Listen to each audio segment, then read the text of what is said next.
Russians were given 3 days to vote in this presidential election, but thousands waited until the final day to queue together at noon. An act of protest requested by the late opposition politician Alexei Navalny before he died in custody.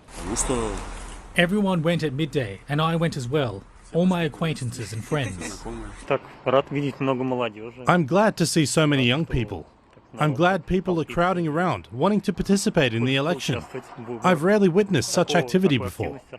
I would like to expect change. I don't know if that will happen or not, but I believe my voice can make a difference. Some visited Navalny's grave to cast a symbolic vote for the man who once offered Russia a different future. Navalny's widow, Yulia, joined the midday protest outside Russia's embassy in Berlin. Of course, I wrote Navalny's name because it just can't be so that a month before the election, Putin's main opponent, already imprisoned, was murdered. Queues of voters snake through European cities as expats cast their ballots at Russian embassies.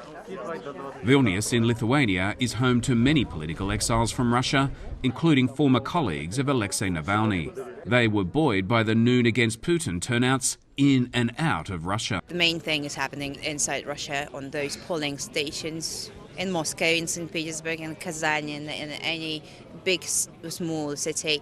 This is where the main heroes are. People are against Putin and want to show it. We have a dictatorship in our country, but people try to show that they are against. When we turned up at the Russian embassy here at 10 a.m, there was only 3 people queuing to vote. Look at it now. There's over 300 people who've flooded this polling station, showing their opposition to President Putin and his war in Ukraine.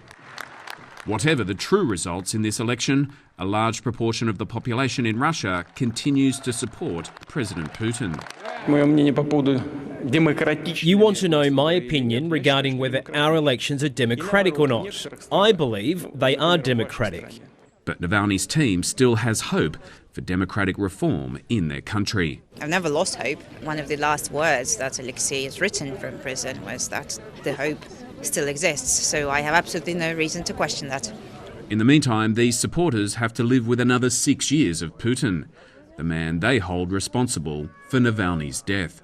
Steve Kinane, ABC News, Vilnius.